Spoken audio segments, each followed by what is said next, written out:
真的图腾。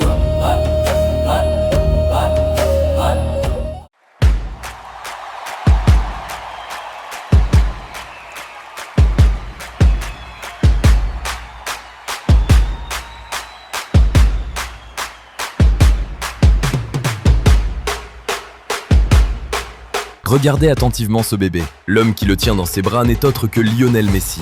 Pourtant, aujourd'hui, ce même enfant a grandi pour hériter du légendaire maillot numéro 10 de Messi à Barcelone. Saviez-vous que Cristiano Ronaldo a récemment dû intervenir publiquement face aux comparaisons avec ce jeune prodige de 18 ans, exhortant les médias à lui foutre la paix? Et saviez-vous que le FC Barcelone a tellement peur de le perdre qu'ils l'ont blindé avec une clause libératoire astronomique d'1 milliard d'euros? Il y a à peine quelques années, ce n'était qu'un collégien à Mataró, cachant son téléphone sous son bureau pour regarder la Coupe du Monde au Qatar. Mais en juin 2026, il a foulé les pelouses américaines, inscrit un but impitoyable lors du match d'ouverture face à l'Arabie Saoudite et gravé son nom au rang d'icône mondiale. Son nom, Lamine Yamal.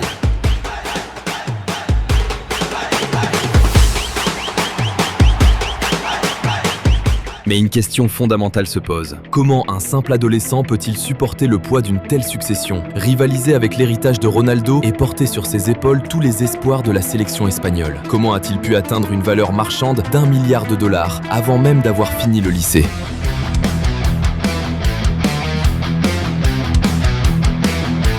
La réponse ne réside pas uniquement dans son talent brut. C'est un chef-d'œuvre de force psychologique. Et voici la vérité essentielle de cette vidéo. Lamine Yamal n'est pas une exception miraculeuse, c'est un modèle à suivre. Que vous soyez un jeune joueur rêvant des projecteurs du stade ou un parent regardant son enfant lasser ses crampons, vous devez écouter ceci. N'importe qui peut atteindre les sommets si l'on comprend la formule. Yamal en est simplement la preuve ultime. Restez jusqu'à la fin de cette vidéo, car nous allons décortiquer l'état d'esprit exact et les secrets tactiques qui ont transformé un enfant de la rue en véritable roi d'Espagne. Et comment vous pouvez vous en inspirer pour bâtir votre propre légende.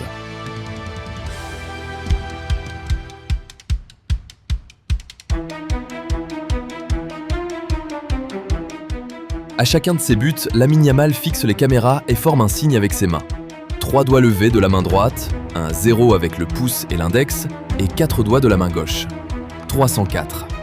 Ces chiffres représentent le code postal de Rocafonda. S'il les affiche ainsi, c'est pour envoyer un message clair au monde entier. Rocafonda est l'un des quartiers les plus pauvres de Catalogne, habité en grande partie par des immigrés de la classe ouvrière. Par ce geste, Yamal déclare au monde « Je viens d'un endroit oublié de tous. Si j'ai pu atteindre le sommet du football mondial sans argent, sans infrastructure de luxe et contre toute attente, quelle est votre excuse ?»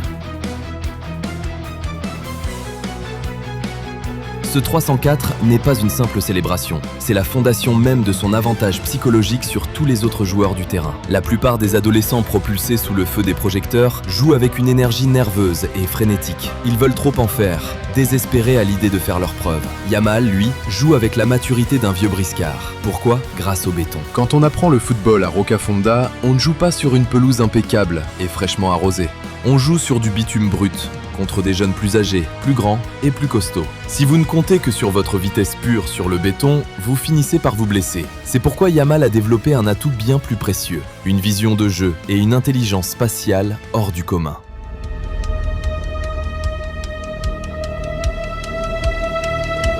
Observez son regard avant même qu'il ne touche le ballon.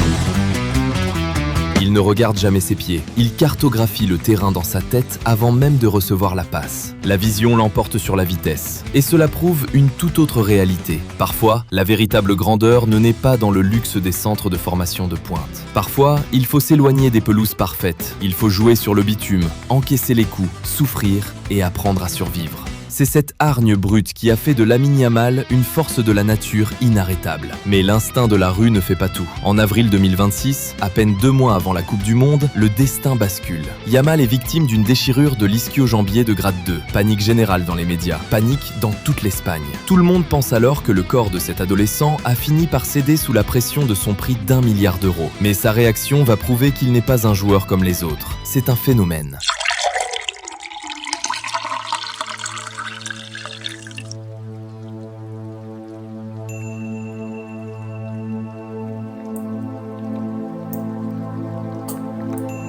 Très bien, faisons une courte pause hydratation de 10 secondes. Pendant que vous buvez une gorgée, rendez-moi un immense service. Si vous appréciez cette analyse, cliquez sur le bouton j'aime et abonnez-vous en activant la cloche. Cela ne vous prend qu'une seconde, mais cela indique à l'algorithme de YouTube de proposer ce documentaire à d'autres passionnés de football comme vous. Allez, la pause est finie. Retournons sur le terrain. Avril 2026, le diagnostic tombe. Déchirure de l'ischio-jambier de grade 2. Pour la plupart des athlètes, c'est synonyme de 3 mois d'arrêt. Mais pour un jeune de 18 ans à l'aube de sa première Coupe du Monde, c'était un véritable cauchemar. Les médias l'ont enterré trop vite. Les critiques affirmaient qu'un retour précipité briserait sa carrière naissante. Pourtant, la convalescence de Yamal n'a pas été une simple rééducation, c'est devenu une obsession. Il passait 12 heures par jour en thérapie spécialisée, prenant soin de son corps comme de l'actif à 1 milliard d'euros qu'il est devenu. Le sélectionneur Luis de la Fuente l'a déclaré parfait, mais le monde restait sceptique. Lorsqu'il a enfin foulé la pelouse à la 71e minute contre le Cap-Vert, le stade a littéralement explosé. Il n'était pas là pour faire de la figuration, il était de retour pour réclamer son trône.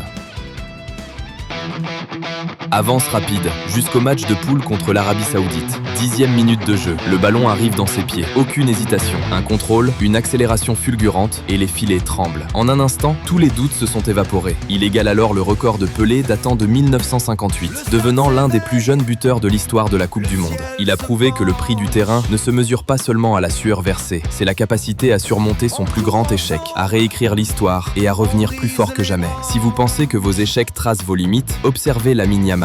Il ne s'est pas contenté de guérir, il est revenu sur la plus grande scène du monde pour la dominer de bout en bout. Alors, quel est le véritable prix du terrain? Ce n'est pas une clause libératoire d'1 milliard d'euros, ce n'est pas une photo historique aux côtés de Lionel Messi. Le prix à payer, c'est la vision. C'est l'obligation de survivre sur le béton avant d'avoir le droit de fouler la pelouse. C'est le courage de regarder une blessure potentiellement fatale pour votre carrière et de la transformer en un simple compte à rebours avant votre grand retour. Le monde observe Lamine Yamal et parle d'anomalie. On le qualifie de miracle générationnel, mais tout le monde se trompe. Yamal n'est pas une exception inaccessible, c'est un modèle.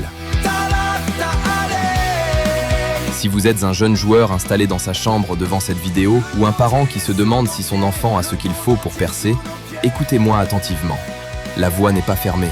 Elle exige de privilégier une intelligence spatiale d'élite plutôt que la vitesse pure. Elle demande la force mentale nécessaire pour cartographier le jeu quand la pression devient étouffante. N'importe qui peut atteindre les sommets s'il maîtrise la formule. Yamal nous a simplement offert la démonstration parfaite du chemin vers la grandeur. Il faut juste être prêt à en payer le prix. Pendant que le monde entier a les yeux rivés sur le nouveau roi d'Espagne, une tempête couve discrètement en France. Un attaquant de 21 ans vient de déclencher une guerre de transfert monumentale entre Manchester United, Liverpool et le Bayern Munich. Il vient tout juste de valider son ticket pour la Coupe du Monde 2026 et sa valeur marchande a explosé pour atteindre 35 millions d'euros presque du jour au lendemain. Pourtant, ce qui le rend si redoutable ne se résume pas à ses buts. C'est un secret tactique bien gardé qui laisse croire à la Belgique qu'elle tient enfin son arme absolue. Qui est Mathias Fernandez Pardo et comment est-il en train de réécrire discrètement les règles de l'attaque? Cliquez sur la vidéo qui s'affiche à l'écran dès maintenant pour découvrir le secret dont personne ne parle à la télévision. Et on se retrouve sur le terrain. Ce documentaire a été produit par AJ Belpac, une agence d'élite spécialisée dans les médias stratégiques, le marketing digital et la production de contenu, fondée par Alex Javed.